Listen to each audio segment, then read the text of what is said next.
Kita doakan anak-anak kita semuanya, anak cucu selalu berada dalam limpahan rahmat ridha Allah SWT, dalam pandangan Allah, dalam kasih sayang Allah. Semoga Allah SWT menjaga keluarga kita sebagaimana telah menjaga keluarga hamba-hamba Allah SWT yang tercinta di sisinya. Amin ya rabbal alamin. Di balik anak yang hebat ada doa ibu yang dahsyat. Tema kita pada hari ini. Saudaraku sekalian saya muliakan, saya teringat sebuah kisah yang diceritakan oleh salah satu guru saya, Ubabah Syarifah Al-Haddar, dalam kedatangan beliau mungkin 2 tahun 3 tahun yang silam. Kebetulan beliau memberi kajian di salah satu majelis saya yang saya terjemahkan. Beliau setelah sudah majelis, saya tanyakan mengenai hal ini karena ini adalah ilmu yang banyak ditanyakan oleh kawan-kawan kita. Hubabah, saya bilang, apa amalan atau doa yang bisa dilaksanakan seorang ibu untuk anaknya hingga anaknya bisa menjadi anak yang solehah, hingga anaknya menjadi anak yang soleh, punya nasib yang bagus, hidup dalam keadaan bahagia di dunia maupun di akhiratnya. Apa yang bisa dilakukan atau didoakan oleh orang tua? Doa apa yang bagus buat dimintakan oleh Allah SWT kepada Allah SWT dari orang tuanya ini? Ubabah kemudian bercerita, beliau bilang ada satu orang perempuan datang kepada ayah saya. Ayahanda beliau adalah seorang ulama terkemuka, namanya Habib Muhammad bin Abdullah Al-Haddar alaihi ridwanallah. Beliau meninggal dunia di kisaran 20-30an tahun yang silam.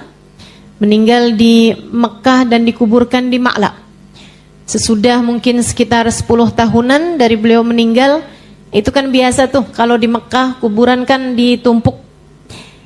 Karena memang lahan pekuburannya hanya itu-itu aja. Sementara yang meninggal dunia di Mekah, di Madinah kan banyak sekali. Semuanya maunya dikuburin di situ. Jadi tanahnya itu dibalik biasanya, kemudian diletakkan jenazah-jenazah yang lain. Nah, satu hari ketika sedang ngebalik tanahnya, ada satu jenazah yang utuh terlempar. Dibuka kain kafannya, kabarnya bahkan seperti tidak meninggal dunia wajahnya. Bibirnya masih merah begitu. Padahal sudah meninggal dunia 10 tahunan silam. Ditanyakan kepada yang ada di sekitar situ, yang kenal nggak ini siapa? Biar dikasih penanda bahwa jenazahnya tidak bisa dimakan rayap tanah, jadi ditempatkan khusus. Seseorang di antara mereka bilang, oh iya saya kenal, ini adalah Muhammad bin Abdullah Al-Haddar yang saya ceritakan ini ya. Ayahandanya Hubabah Syarifah, yang juga ayahanda guru saya Hubabah Nur, mertua dari Habib Bana Umar bin Hafid yang tadi menulis kitab Maulid Ad-Diyaul Lami', serta juga mertua dari Habib Bana Zain bin Ibrahim bin Smith, seorang ulama terkemuka di kota Madinah sana itu. Mudah-mudahan kita tidak terhalang dari keberkahan para ulama-ulama kita. Dia bilang seorang perempuan datang kepada ayahanda saya, Habib Muhammad bin Abdullah Al-Haddar. Dia nangis-nangis dengan linangan air mata. Dia meminta kepada ayahanda Hubabah Syarifah, kepada Habib Muhammad bin Abdullah Al-Haddar, Habib tolong saya, Habib doakan anak saya. Anak saya ini bandel sekali Habib. Sedih hati saya melihat keadaannya. Saya minta tolong sama Habib, tolong doakan anak saya. Anak ibu usia berapa? Kurang lebih ya 12 tahun. Kemarin Habib begini begitu segala macam diceritakan sama perempuan tersebut dengan linangan air mata. Dia menangis, banjir air matanya. Susah saya bilangin Habib, nggak pernah mau dengerin ucapan saya, terus mengadu. Sampai habis selesai, Habib Muhammad bin Abdullah Al-Haddar mengatakan begini, Bu, saya akan bantu ibu doakan anak ibu, tapi sebenarnya doa ibu untuk anak ibu jauh lebih mustajab dari pada doa saya untuk anak ibu. Karena doa ul walidah li waladiha ka doa in nabi li ummati. Doa ibu untuk anaknya setara doa Nabi untuk umatnya. Baik buruknya, doa baik akan jadi bawa kebaikan, doa buruk akan mudah sekali juga diijabah untuk anak tersebut. Jadi ibu, saya akan bantu ibu buat doa, tapi saya minta ibu untuk melakukan hal yang sama. Ibu bangun di waktu malam yang serius berdoa buat anak ibu. Kayak ibu hari ini nangis di depan saya, nangislah malam nanti kepada Allah. Sehari, 2 hari, 3 hari istiqomahlah bu. Nangis sama Allah. Minta. Ya Allah tolong jaga anak saya ya Allah. Kasihan anak saya ya Allah. Terus begitu. Seperti ibu menangis di hadapan saya, menangislah di hadapan Allah untuk anakmu. Allah tak akan pernah menyia-nyiakan dia. Dia bilang lebih Habib. Dia pun melaksanakan. Ubabah Syarifah bercerita, waktu berlalu 10 tahun kemudian, sekampung kami nih tak ada anak lebih soleh daripada anak dia. Hafal Al-Quran di usia masih muda. Dia bilang tiap malam si anak tahajud dengan membaca 10 juz Al-Quran. Tiap malamnya. Semua ibu-ibu di kampung kami yang pada punya anak perempuan kepengen besanan sama ibu tersebut itu. Yang dulu menangisi kenakalan anaknya, kini berbangga dengan kebaikan dan kesolehan anaknya. Hasil dari doa seorang ibu. Saya tahu dari mukamu ini, betapa sering kamu kayak kebingungan, ya Allah, nih anak mesti diapain. Apalagi deket-deket liburan begini nih. Mukanya kayak gak enak banget bu. Anak-anak saya mau pada liburan Ustazah. Terus, kalau anak liburan artinya ibu bekerja keras. Masya Allah. Begitu rasanya. Ibu-ibu siku sekalian, di balik anak yang hebat selalu ada doa ibu yang luar biasa. Kekuatan doamu jangan pernah kamu sia-siakan.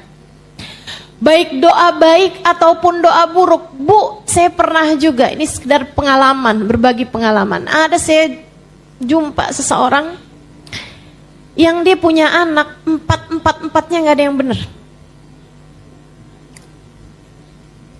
Empatnya gak ada yang benar. Saya minta sama Allah dikasih ilmunya, dikasih pelajarannya. Saya bilang, ya Allah kenapa begitu dia, ya Allah kesian benar, kesian. Ada yang satu keluar masuk penjara, ada yang satunya kena narkoba, ada yang satunya kabur sama suami orang. 4 anaknya gak ada yang beres. Saya minta diberikan jawaban sama Allah SWT, dan keesokan harinya ada seorang perempuan cerita sama saya. Dia bilang, Allah Ustazah, itu si Ustazah kita sampai kesian sama dia. Dia bilang, dia Ustazah kalau marah sama anaknya diseret panjang gang. Seret di gang, dipukulin Ustazah. Terus dia bilang sama anaknya, liatin sekalian kamu. Mama gak ridho sama kamu, nanti biarin kamu begini, biarin kamu begitu. Doa-doa buruk buat anaknya, disumpahin anaknya. Disumpahin anaknya. Semoga Allah beri petunjuk pada kita sekalian insyaallah. Jangan pernah berdoa buruk buat anak. Jangan bu, jangan. Yuk bismillah. Belajar buat selalu berdoa hal-hal baik buat anak-anak kita. Karena ucapan ibu, ucapan orang tua itu bertuah di hadapan anak-anaknya. Keramat, punya nilai, sakti buat anak-anaknya. Ibu-ibu sekalian, namun sebelum kita bahas mengenai doa ini, saya ingin sampaikan beberapa hal, poin-poinnya nih. Saya mau sampaikan dalam pembahasan ini beberapa poin yang ibu mesti ingat. Satu, doa dari ibu memang mustajab, tapi bu, ibu yang mana? Kalau dia sholatnya berantakan, ibadahnya berantakan, apalagi berani-berani kepada harta yang haram, apalagi kemudian nuntut kepada suaminya untuk harta, sampai suaminya berani-berani untuk melakukan hal-hal yang diharamkan Allah SWT. Gue gak mau tahu ya, pokoknya pengeluaran bulan ini sekian. Kalau kamu gak dapet juga duitnya, pokoknya jangan pulang ke rumah sekalian. Suami kemudian terpikir untuk melakukan hal-hal yang diharamkan. Banyak yang begitu.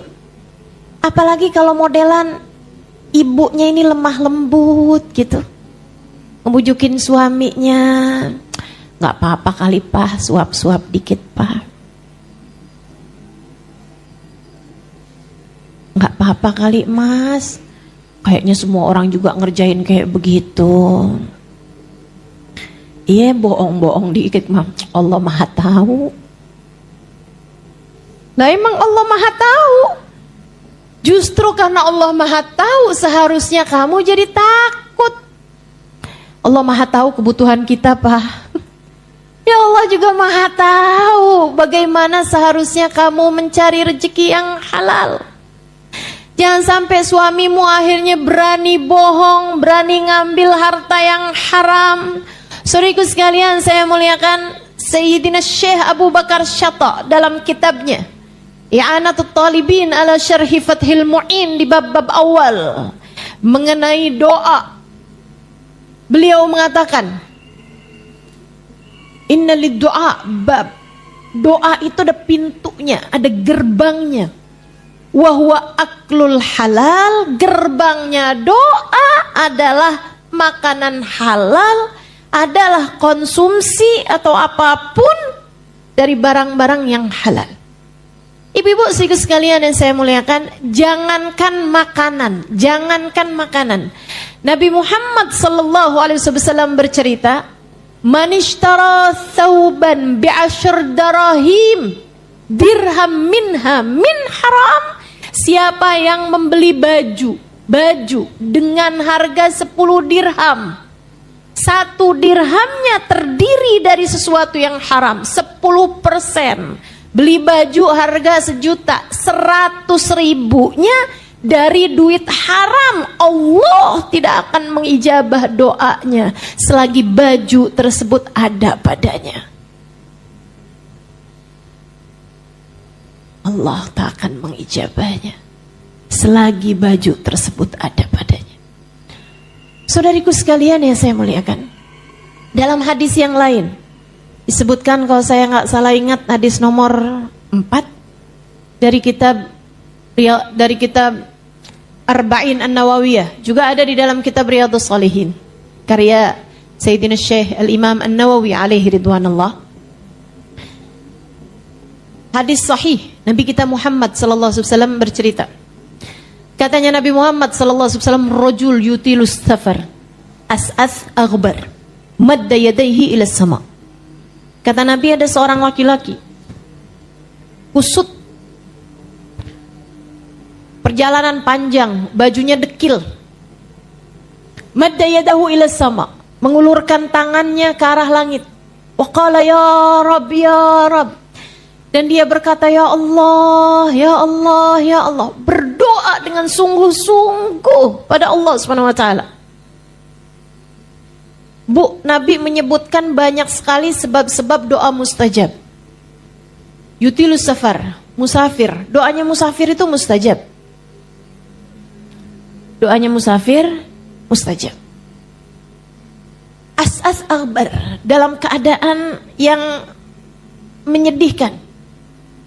Bajunya dekil, perutnya lapar, keadaannya kepanasan. Penyebab doa mustajab. Makanya kenapa doanya orang puasa di saat lagi siang hari puasa mustajab? Karena keadaannya mengenaskan, tambah semakin sore tambah menyedihkan kan? Tambah lemas gitu. Allah sampai banggain tuh di hadapan malaikat-malaikatnya. Unzuru ila ibadi, kata Allah.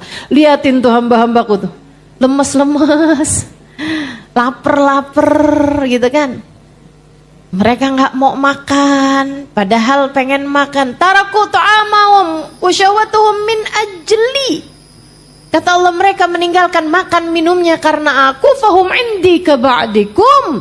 Mereka ini orang-orang yang lagi puasa itu hamba-hambaku, kata Allah, setara dengan kalian wahai para malaikat-malaikatku. Orang lemes, lapar, bajunya musafir, kusut, dekil. Salah satu doa mustajab. Madda yadayhi ila sama, dia mengulurkan tangannya, menengadahkan tangannya ke arah langit. Wa qala ya Rabb, dia berdoa ya Allah, ya Allah, ya Allah. Salah satu sebab doa mustajab, mengulurkan tangan ke langit, menengadah. Katanya Allah Subhanahu wa ta'ala, kata Nabi Muhammad dalam salah satu hadisnya, innallaha hastaha min 'abdin madda yadayhi ila sama an yarudduhuma sifra. Sungguhnya Allah Subhanahu wa ta'ala malu kalau melihat hambanya berdoa dengan menengadahkan tangannya untuk mengembalikan tangannya tersebut dalam keadaan sia-sia. Beberapa sebab doa mustajab disebutkan Nabi kita Muhammad sallallahu alaihi wasallam. Tapi kata Nabi, walakin ta'amuhu haram, syarabuhu min haram, wa ghuddiya bil haram, fa anna yustajabalah. Tapi orang ini makanannya dari uang haram, hasil nipu, hasil bohong, hasil jilat. Jangan jilat, kamu bukan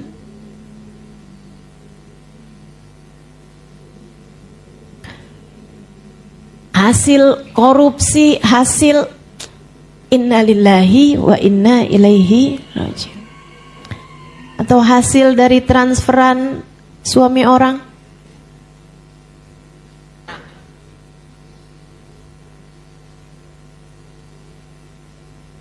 Mengharam ustazah, tergantung caranya ya.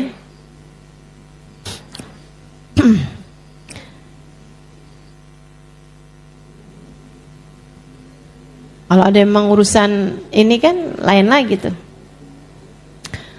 Saudaraku sekalian yang saya muliakan, cara-cara yang haram mendatangkan uang, kemudian kata Nabi Muhammad, makanannya dia haram, minuman yang dia minum haram, pakaian wa malbasuhu min haram, pakaiannya juga dia beli dari sesuatu yang haram, wa ghuddiya bil haram, konsumsinya apapun yang ada di sekelilingnya terdiri dari sesuatu yang haram. Nabi Muhammad menjawab, fa anna yustajabalah, bagaimana mungkin doanya akan didengar Allah?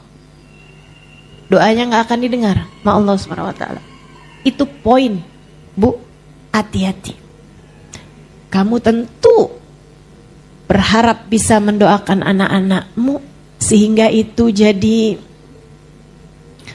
hal terindah yang bisa kamu hadiahkan buat anak-anakmu. Doa.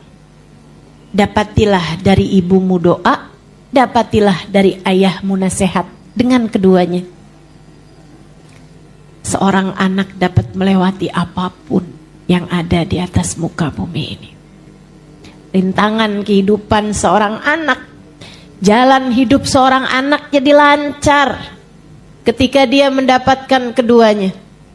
Nasihat dari ayahnya dan juga doa dari ibunya. Tapi sekali lagi, syarat nomor 1, biar doa untuk anakmu diijabah Allah, pastikan jangan ada harta haram dalam rumah tanggamu. Kamu harus punya kekuatan hati. Wahai muslimah, wahai mukminah, simak baik-baik ucapan saya. Nek, Ustazah ngomongnya udah telat, sekarang saya punyanya cucu Ustazah. Cucu aja udah gede-gede. Simak dengan baik nih ucapan saya. Selagi ada harta haram di dalam rumah tanggamu, seperti apapun kamu berdoa akan sulit diijabah Allah Subhanahu wa taala. Katanya Nabi kita Muhammad sallallahu alaihi wasallam, "Man lam yubali min ayyi babin dakhala alaihi rizq, lam yubalillah min ayyi wadin min audiyati jahannama ahlakah." Siapa yang tidak peduli uang masuknya dari jalan yang mana, siapa yang gak peduli dapat duitnya dari halal haram, maka Allah tidak peduli di lembah neraka jahanam yang mana Allah akan hancurkan dia. Allah tidak peduli di lembah neraka jahanam yang mana Allah akan hancurkan dia. Maka Bu, Kak, Dek, para ibu, para istri, kamu harus punya kekuatan hati buat berkata kepada suamimu, Mas, Pak, Yang, Beb, Pak, apapun aja panggilanmu kepada suamimu, kamu sampaikan kepadanya, saya tahan, saya nggak apa-apa. Kalau kamu punya gaji, punya uang bayaran, punya pendapatan yang tidak seperti tetangga-tetangga kita atau tidak seperti saudara-saudara kamu, saya nggak apa-apa, saya tahan. Kalau kita saldo di rekening kita nggak kayak orang-orang yang lain, nggak apa-apa saya. Saya kalau nggak punya baju seperti yang dimiliki oleh saudara-saudara saya nggak apa-apa. Saya nggak punya iPhone 17 kayak yang dipunyain sama teman-teman saya. Saya nggak apa-apa. Saya nggak punya trust branded yang kayak dipunyain sama saudara-saudara saya, sama teman-teman saya. Saya nggak apa-apa. Saya tahan, saya kuat. Yang saya nggak kuat adalah kalau kita sekeluarga mesti terjerumus neraka jahanam. Saya kuat, Pak. Kamu harus berani berbicara semacam itu pada suamimu. Kenapa begitu? Karena ini adalah faktanya. Gak apa-apa kok kita. Kalau gak punya apa yang dipunyain teman kita, tetangga kita, gak akan kenapa-napa juga. Kamu hanya perlu untuk gak buka sosmed. Lagi pula ya teman-teman saya sekalian, tetangga saya tuh pada jalan-jalan mulu. Teman-teman saya tuh Ustazah keluar negeri bolak-balik, paspornya banyak banget, capnya, stempelnya. Saya boro-boro Ustazah luar negeri. Mau ke mall aja nabungnya berapa hari, berapa bulan. Saudariku sekalian yang saya muliakan,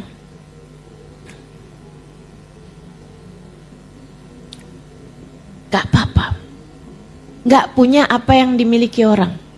Lagi pula, saya kasih tahu, membandingkan rezekimu dengan rezeki orang itu adalah pintu penderitaan paling awal.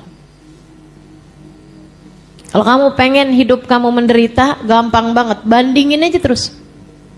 Hidup kamu sama hidupnya orang. Sengsara. Menderita. Kamu gak tahu aja, orang tuh upload di media sosial, itu kan hanya yang dia kepengen orang lain tahu aja. Betul? Gak pernah ketemu apa? Pasangan yang kelihatannya kayak romantis banget di media sosial, tahu-taunya kayak kamu gak pernah denger aja. Saudaraku sekalian yang saya muliakan, kamu gak pernah dengar apa berita orang jalan-jalan ke luar negeri, pas nyampe di Jakarta ditagih sama debt collector.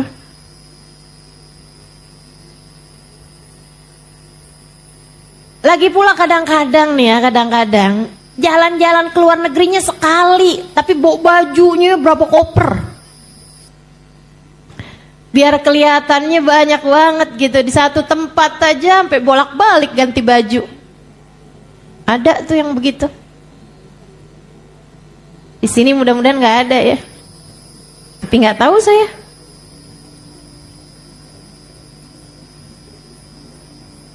Innalillahi wa inna ilaihi. Apa manfaat pandangan orang padamu, Bu? Kamu kejar apa sih? Sampai segitunya?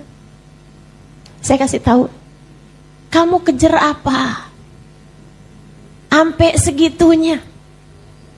Kamu gak mikir apa esok akan lusa atau lusa keadaan akan bisa menjadi sangat berubah? Kamu gak mikir apa? Bahwa besok atau lusa bisa jadi ajal datang menjemputmu atau menjemput suamimu. Dan lihat bagaimana percakapan al-akhilla, kata Allah di akhirat nanti. Al-akhilla yauma idzin ba'duhum li ba'din adu illal muttaqin.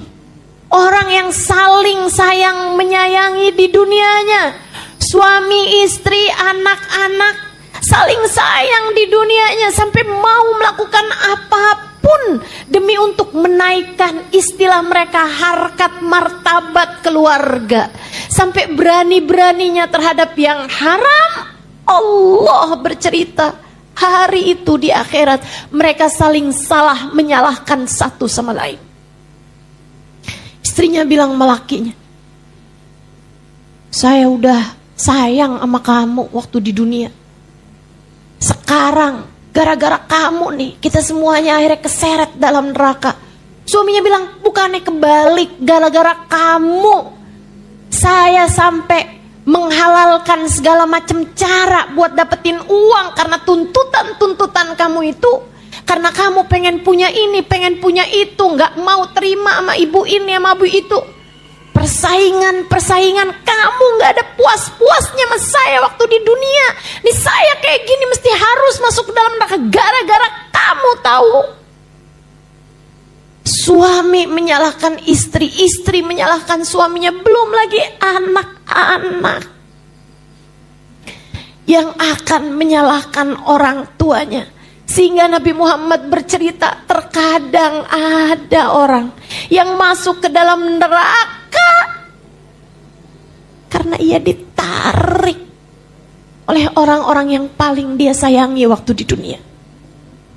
Bagaimana hal itu, wahai Rasulullah?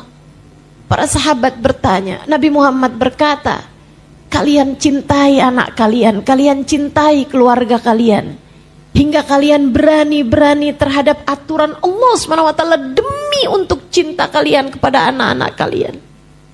Sampai ada yang terjebak pinjol, sampai ada yang berani-berani korupsi dan seterusnya. Kata Nabi Muhammad, tar di akhirat, terkadang kamunya zikir benar, suamimu juga sedekah iya, sholat iya, ibadah iya, pergi umroh bolak-balik, pergi haji pernah. Anak dimasukkan ke dalam neraka, anaknya bilang, ya Allah saya kan kayak begini gara-gara orang tua saya. Ya Allah, kalau kami harus masuk neraka juga, masukkan orang tua kami ya Allah bersama dengan kami ke dalam neraka.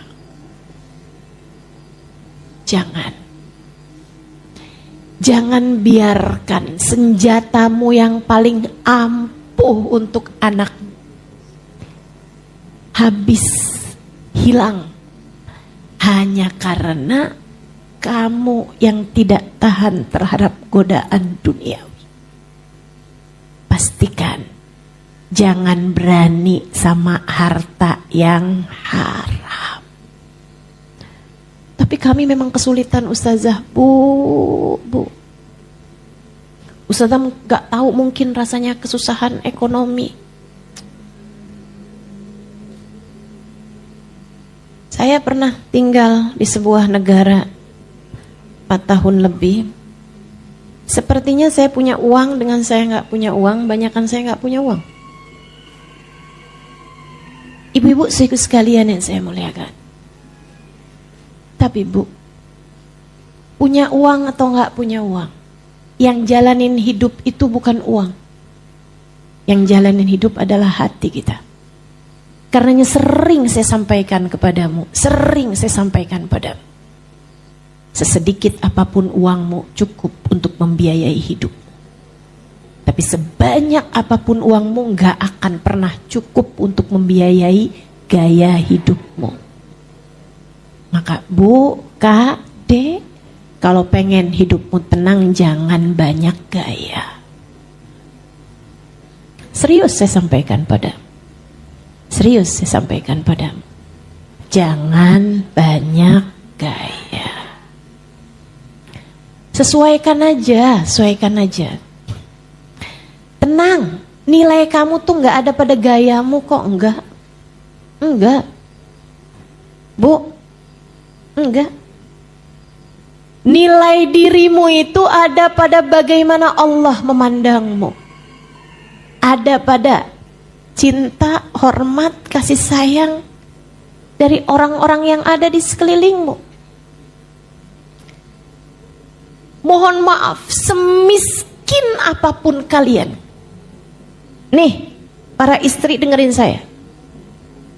Sesusah apapun hidupmu, kalau suamimu sayang padamu, anak-anakmu sayang padamu, enggak terlalu jadi masalah keadaan ekonomimu, betul?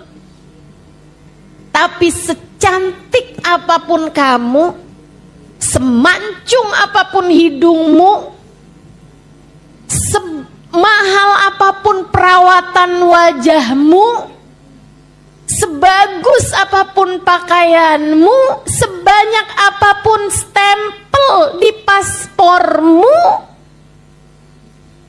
kalau suamimu gak sayang padamu, anak-anakmu gak hormat padamu, apa enaknya?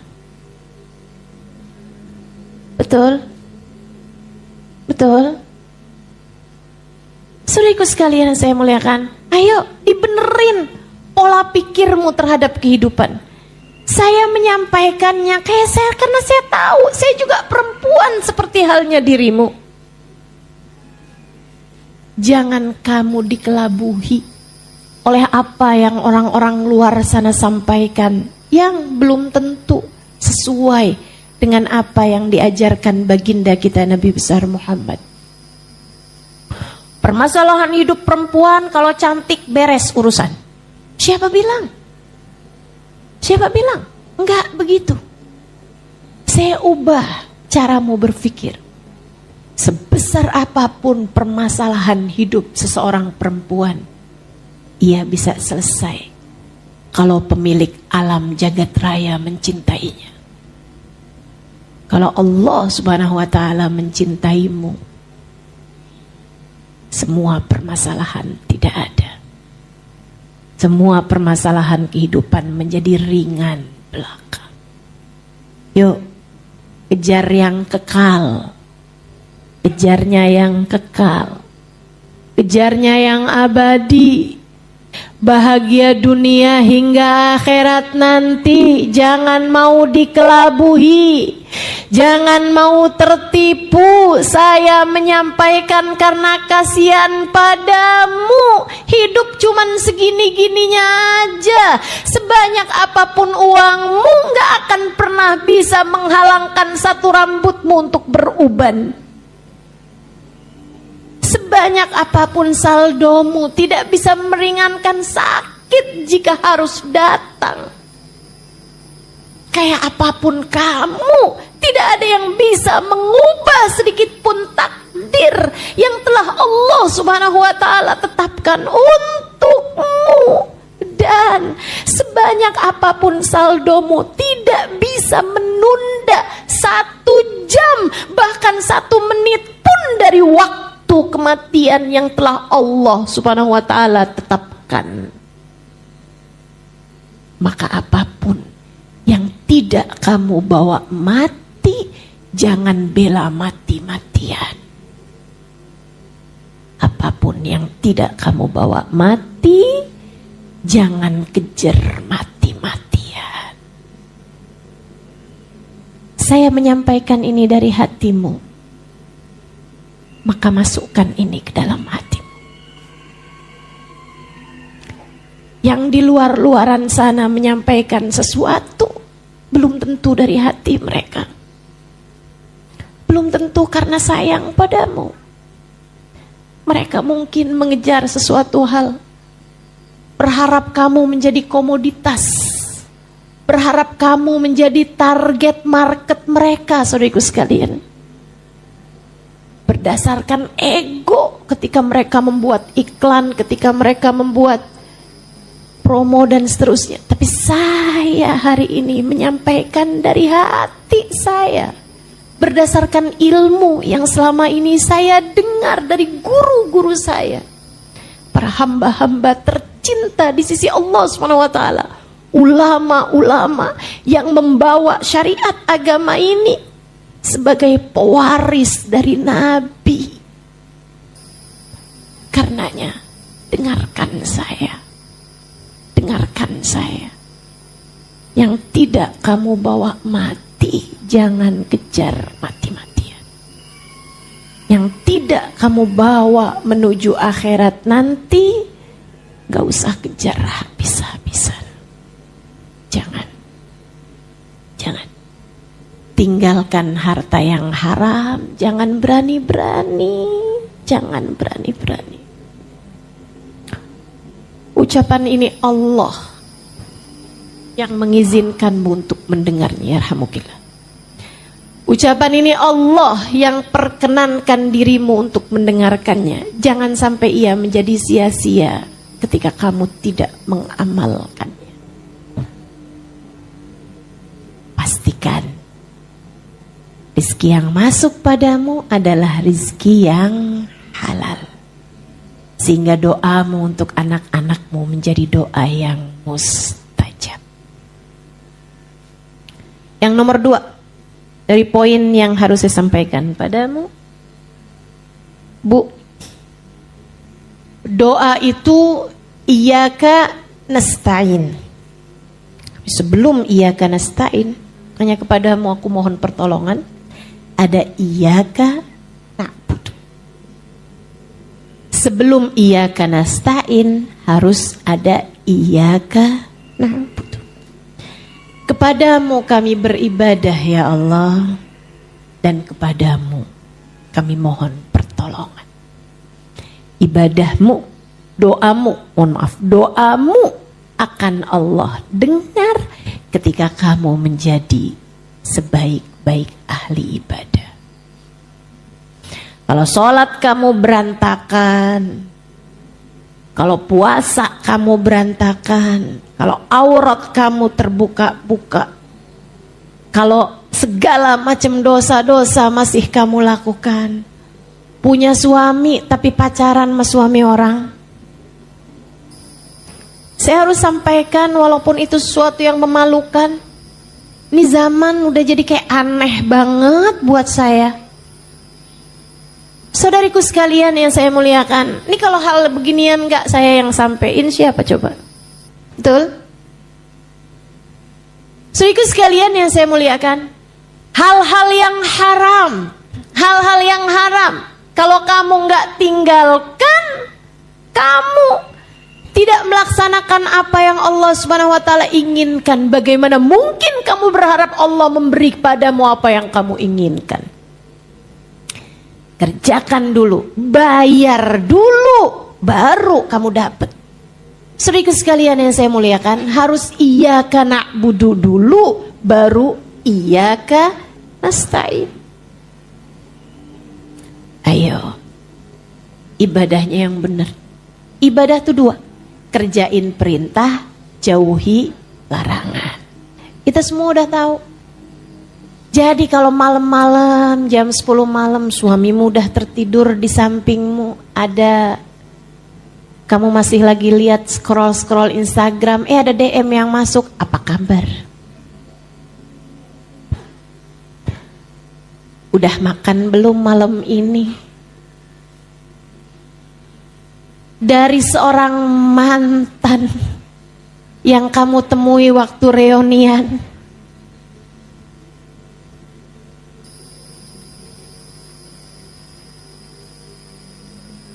Ayolah. Jangan sampai kamu kemudian ngeliatin suami, dia gak ada perhatiannya sama saya. Ini sekarang ada laki-laki yang jauh lebih perhatian buat saya. Hati-hati Bu, Kak, Dek. Hati-hati, bisikan setan luar biasa bener. Wala tattabi'u khutuwatish. Janganlah kalian ikuti langkah-langkahnya setan. Bermula dari hai setitik, bisa berbuntut panjang kepada perselingkuhan. Hati-hati. Kalau bukan kamu yang jaga diri dari apa yang jadi dosa, siapa yang kamu harapkan bisa jaga diri kamu? Gubernur? Pak RT? Pak RW? Kan enggak gitu. Kamu. Ustazah, masalahnya saya berbuat seperti ini karena suami saya Ustazah kayak gitu juga. Terus kalau suami kamu jatuh ke sumur, kamu mau emang enak dia aja yang jatuh ke sumur? Saya juga dong gitu. Kalian hanya akan dihisab dengan perbuatan kalian masing-masing. Para istri dengerin saya. Ketika suamimu berbuat sesuatu yang haram, bukan jadi alasanmu untuk memperbolehkanmu melakukan hal yang sama. Apa kamu mau apa? Balas dendam gitu? Kenapa? Emang dia aja Ustaz yang laku, saya juga masih laku. Begitu? Kayak orang yang gak mau dihisab aja gitu. Kayak orang yang berpikir bu gak ada kematian sesudahnya. Hidupmu ini cuman hitungan hari. Esok atau lusa akan datang waktunya, ketika datang ajal menjemputmu. Jangan sampai saat itu kamu berteriak, Rabbirji'un la'alli a'malu salihan fima taraktu. Ya Allah, balikin saya lagi di dunia. Saya akan mengerjakan apa yang selama ini saya tinggalkan, atau saya akan meninggalkan dosa yang selama ini saya kerjakan. Saya akan bertaubat padamu ya Allah, sisakan untuk saya waktunya. Gak gitu, gak bisa gitu. Kata Allah, kalla innaha kalimatun huwa qailuha wa min waraihim barzakhun ila yaumi yub'atsun. Gak ada lagi, itu hanyalah kalimat yang keluar dari mulutmu, omong kosong. Kata Allah, aku tak berkenan, aku tak sudi untuk mendengarnya. Sekarang rasakan barzakh sampai hari kamu dibangkitkan. Menyakitkan teman-teman, menyakitkan. Jangan. Saya gak mau kamu begitu. Saya sayang sama kamu. Kamu umat Nabi saya Muhammad sallallahu alaihi wasallam. Saya sayang sama kamu. Saya kasih tahu kamu, jangan tinggalin dosa. Ittaqil maharim, kata Nabi Muhammad. Takun a'badan nas, jauhi dosa. kamu jadi ahli ibadah yang sesungguhnya. Jauhi dosa, kamu jadi ahli ibadah yang sesungguhnya. Kalau kamu jadi ahli ibadah yang sesungguhnya, kamu jauhi dosa, kamu laksanakan perintah-perintah Allah Subhanahu wa taala yang wajib-wajib aja. Kalau bisa kamu tambahi sedikit yang sunnah-sunnah, sedikit sekalian saya muliakan, maka saat itulah kamu layak untuk iyyaka nasta'in. Kami beribadah hanya padamu ya Allah, maka kami mohon pertolongan kepadamu. Allah akan dengarkan dengan baik tiap doamu, sehingga doamu akan menjadi doa yang mustajab untuk anak-anakmu. Itu poin kedua. Poin pertama tadi apa? Harta halal. Oke, poin kedua, iyyaka na'budu, ibadah dulu yang benar, baru doamu layak didengar Allah. Yang ketiga,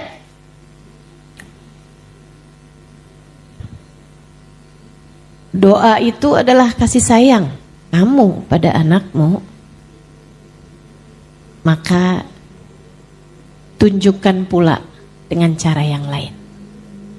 Selain dari doa, kamu juga harus menunjukkan kasih sayangmu pada anak-anakmu lewat jalur-jalur yang lain. Apa tuh Ustazah? Ngomongnya yang bagus sama anak, didik yang benar anak-anakmu, sayangi yang sayang sama anak. Ya Ustazah, semua ibu mau pasti sayang sama anaknya, tahu saya. Anak kucing aja ibunya sayang sama dia, tahu saya. Semua ibu pasti sayang sama anaknya, tahu saya. Tapi Bu, anakmu suka gak tahu kalau kamu kerjaannya ngomelin dia mulu. Saya sih tahu kamu sayang sama anak kamu, tahu saya. Tapi anak kamu gak bakalan tahu kalau kamu kerjaannya jewer, mukul, nyubit. Kalau kamu kerjaannya belajar. Kalau kamu gak belajar juga nih, nilai rapot kamu jelek, nanti mama yang malu. Mama gak mau lagi ya ngakuin kamu sebagai anak mama.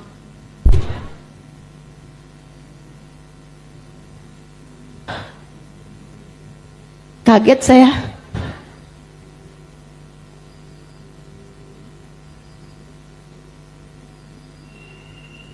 Saya tahu kamu sayang sama anak kamu, tapi anakmu belum tentu tahu kalau perlakuanmu kepada mereka tidak menunjukkan itu. Kalau perilakumu kepada anakmu tidak menunjukkan hal tersebut. Saudaraku sekalian yang saya muliakan, maka doa adalah bagian dari kasih sayangmu kepada anakmu. Tunjukkan pula doamu dengan jalan yang lain dari itu. Dekap anakmu. Oh, kamu buka rapot anakmu ada merahnya 1, ya gak apa-apa. Kamu dulu juga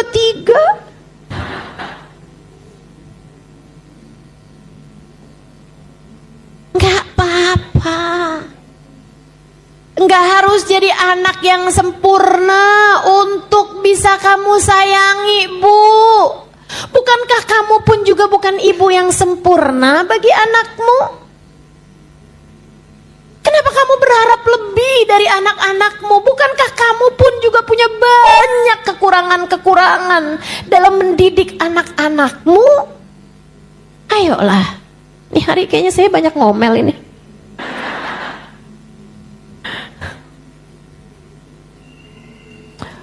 Jujur aja Bu, saya ini 23 tahun nikah, saya nggak ada anak.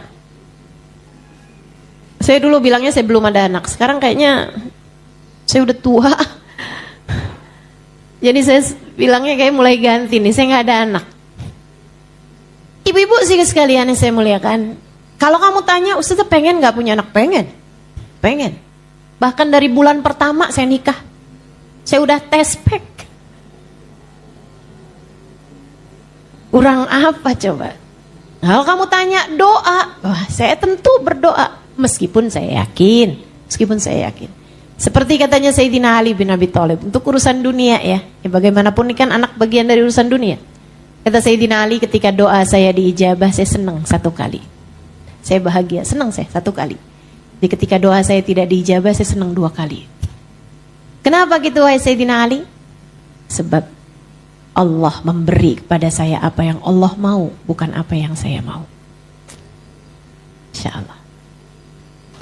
Saudaraku sekalian yang saya muliakan, saya nggak ada anak, tapi ibu tahu hal yang paling menyakitkan bagi saya adalah ketika saya melihat seorang ibu menyakiti hati anaknya. Kalau saya melihat seorang ibu menyakiti hati anaknya, hati saya rasanya merasakan kepedihan yang lebih daripada kepedihan anak tersebut. Rasanya kayak saya mau bilang sama Allah, ya Allah jangan sayangi dia sebagaimana dia tidak menyayangi anaknya. Rasanya semacam itu gitu. Kenapa gitu? Anakmu tuh manusia baru. Gak ada anak yang bisa ngerti tanpa dikasih tahu. Anakmu tuh lahir puluhan tahun jaraknya denganmu. Kamu adalah mentornya dalam kehidupan. Kamu adalah pimpinannya. Anak akan ikut apa yang dikerjakan sama orang tuanya. Dan kalau kamu dalam hidupmu, kerjaanmu menyakiti hati anakmu, dari mana anak bisa belajar mengenai kasih sayang Allah dalam dirinya? Islam ini indah. Islam penuh cinta.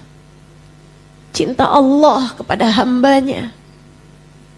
Cinta Allah kepada baginda Nabi besar Muhammad. Cinta Nabi Muhammad kepada umatnya. Cinta para ulama kepada umatnya. Cinta orang tua kepada anaknya. Dan kalau kamu tidak menjadi bagian dari kasih sayang tersebut, kamu dikhawatirkan tidak masuk dalam bagian umat Islam. Nabi Muhammad mengatakan, "Man lam yahtam bi amril muslimin falaysa minhum." Siapa yang tidak mempedulikan keadaannya umat, dia tidak termasuk dari kelompok umat. Jika ini terhadap keadaan umat secara keseluruhan, bagaimana pula dengan keadaan hati anakmu? Ingat, anakmu meskipun lahir dari rahimmu, ia bukan milikmu. Anakmu meskipun lahir dari rahimmu, ia bukan milikmu. Kamu gak ikut-ikutan bikin matanya. Kamu gak ikut-ikutan bikin telinganya. Kamu gak ikut-ikutan bikin jantungnya, hatinya, aliran darahnya. Apalagi menentukan nasibnya. Enggak. Kamu gak dimintain urunan, rembukan, diskusi ketika Allah SWT hendak menentukan anakmu akan jadinya semacam apa. Enggak. Kamu gak dimintain diskusi. Kenapa gitu? Karena kamu bukan pemiliknya. Kamu hanya dipinjem sama Allah rahimmu selama 9 bulan. Sebelum Allah melahirkannya ke atas muka bumi ini. Kamu bukan pemiliknya. Kalau kamu menyakiti hati anakmu, pemiliknya bisa marah kepadamu, Bu. Kalau kamu kerjanya mukulin anakmu atau berkata hal-hal buruk tentang anakmu, yang punya bisa sangat marah kepadamu. Kalau kamu bilang, Ustazah rezeki saya kok seret banget ya Ustazah, saya kok hidup saya penuh dengan penderitaan. Coba lihat bagaimana kamu memperlakukan keluargamu. Coba lihat bagaimana kamu memperlakukan suamimu, kamu memperlakukan anak-anakmu, lihatin. Lihat. Seringkali itu mirip aja. Mirip aja. Irhamu man fil ard, yarhamukum man fis sama. Kata Nabi Muhammad, sayang yang di bumi, yang di langit menyayangimu. Rahimun, yarhamuhumur rahman tabaraka wa ta'ala. Orang yang menyayangi hamba-hambanya Allah akan disayang oleh pemilik mereka. Akan disayang oleh Allah Subhanahu wa ta'ala. Maka yang sayang sama anak, saya sarankan padamu, coba ajak anak bicara. Tentu yang usianya sudah memungkinkan untuk diajak bicara ya. Jangan anak umur 2 tahun kamu dudukin. Nah, mama mau ngomong penting sama kamu. Saya juga mah. Adik-adik saudaraku sekalian, kakak-kakak, ibu-ibu, cobalah bicara yang serius sama anak. Bilang begini, nah, kalau perlu kamu omongin dari waktu siang. Nanti malam ada yang mama